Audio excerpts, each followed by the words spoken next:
Module 9, Decision Making, Planning and Strategy, presented by Team 9. Decision-focused strategy simply acknowledges that minor decisions are being made constantly, and major decisions need to be made on a regular basis. Traditional strategic planning methods, such as budget planning or departmental planning, are done annually and then sit quietly until they're pulled out again next year. By macleondanco.com. Traditional strategic planning.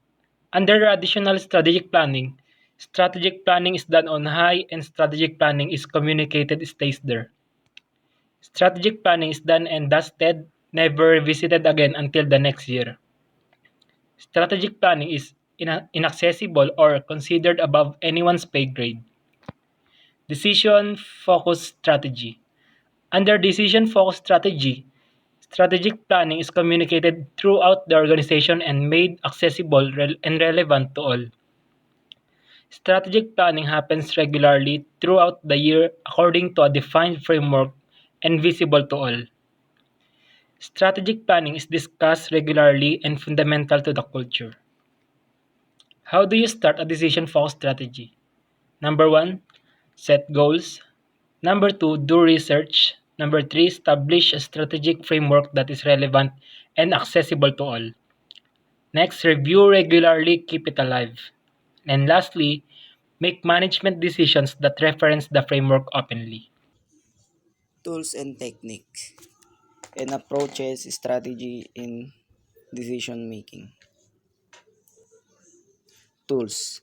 Decision matrix. A decision matrix, a table that help you compare different option against a set of criteria.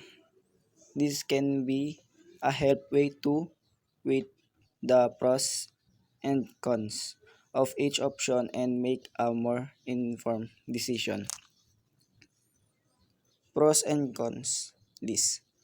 A pros and cons list is a simple way to list the advantage and disadvantage of each option. This can be a helpful way to get a clear understanding of the potential outcomes of each decision. Decision tree. A decision tree is a graphical representation of the possible outcome of a decision. This can be a helpful way to visualize the different path that a decision can take the potential consequences of each path. SWOT analysis. A SWOT analysis is a tool that helps you identify strengths, weaknesses, opportunity, and threats. This can be a helpful way to decision that align with your goals and objectives. Force field analysis. A force field analysis is a tool that helps you identify the forces that are driving and training change.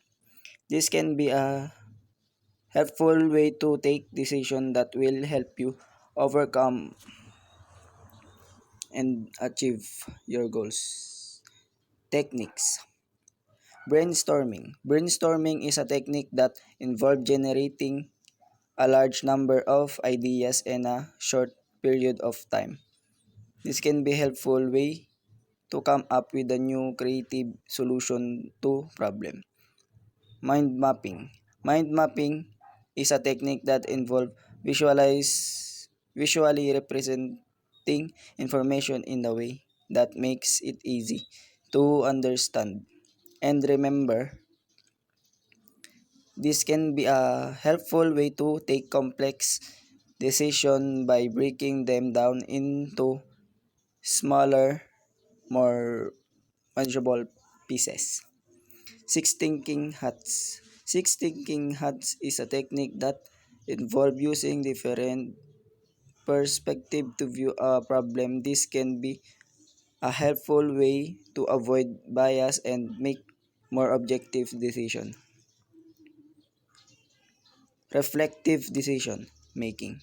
Reflective Decision making is a process that involves thinking about the decision making process itself. This can help you identify areas where you can improve your decision making skills. Approaches and strategies. Rational decision making. Rational decision making is a process that involves using logic and reason to make decision. This approach is often used in business and other settings where there is a need to make objective decision. Intuitive decision making. Intuitive decision making is a process that involves making decision based on gut feeling or instinct. This approach is often used to situation where there is not enough information to make a rational decision. Mixed mode decision making. Mixed mode decision making is a process that involves using a combination of rational and intuitive decision making. This approach is often used in situations where there is some information available but not enough to make a purely rationation, rational decision. How to create a decision making. List your decision alternatives as rows. Next, list relevant factors as columns. Establish a consistent scale to assess the value of each combination of alternatives and factors. Determine how important each factor is towards making your final decision and assign weights accordingly. Multiply your original ratings by the weighted rankings. Add up the factors under each decision alternative. The option that scores the highest wins. There are four types of decision making. Number 1, the programmed decisions. These decisions are repetitive and deal with simple, everyday, frequently occurring issues with established procedures. These decisions are made based on the existing protocols within the organization. Number 2, the process decisions. The most vital part of any management job is process management. A process management component is coming up with the process and procedures that will follow on various projects. Number 3, the operational decisions. Operational decisions, also known as tactical decisions, relate to present issues and organizations or team faces. The desired outcome of these kinds of decisions is to increase efficiency within the organizations. And the last, the strategic decisions. These decisions relate to the output of the business. Strategic decisions are often made with long-term goals in mind, including the business values and visions.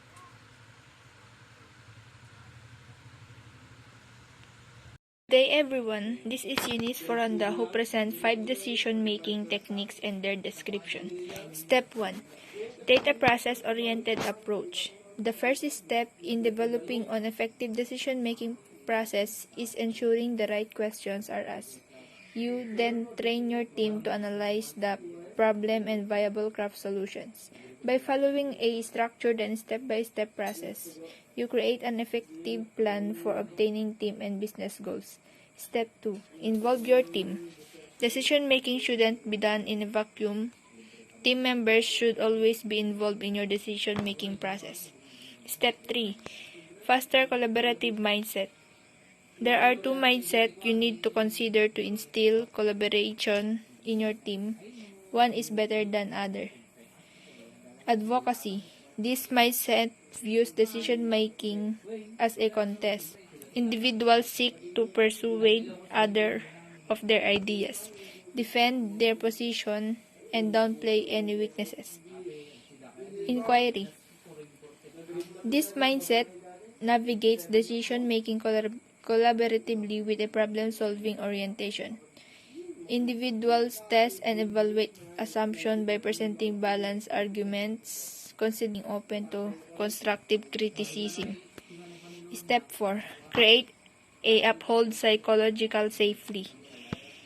The only way to ensure your team members feel comfortable sharing their ideas and unique perspective is to create an environment of psychological safety. Psychological safety is the most important dynamic of any high-performing team. When team members feel psychologically safe, they are comfortable sharing their ideas, and that's how you get new information and perspective out. This enables innovations. Step 5. Reiterate and goals and purpose of the decision. When making decision about important and complex issues, revisiting your goals and purpose is crucial to ensure that your team is motivated and aligned with the organization goals. Thank you. Approaches or strategies in decision making. Approach number 1. Rational analytical approach. Rational analytical approach assumes that the decision maker is a unique actor who behaves intelligently and rationally.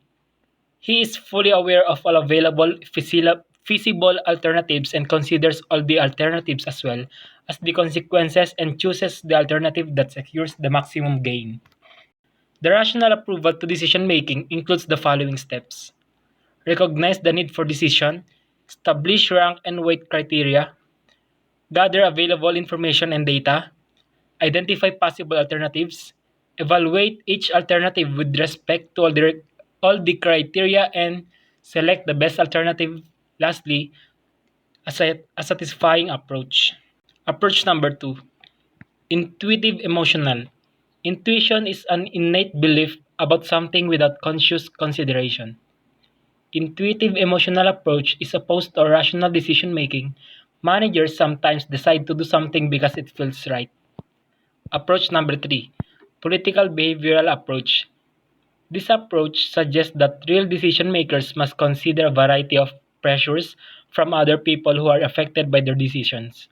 An organization interacts with the different stakeholders in interdependent exchange relationships.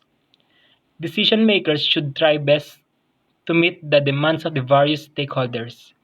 This mode of decision making suggests that the organization in which decision maker works limits the choices available. Approach number 4. Administrative approach. Herbert Simon was one of the first person to recognize that the decisions are not always made with rationality and logic. His administrative model holds that managers have incomplete and imperfect information, are constrained by bounded rationality, and try to satisfice when making decisions. That's all. Thank you.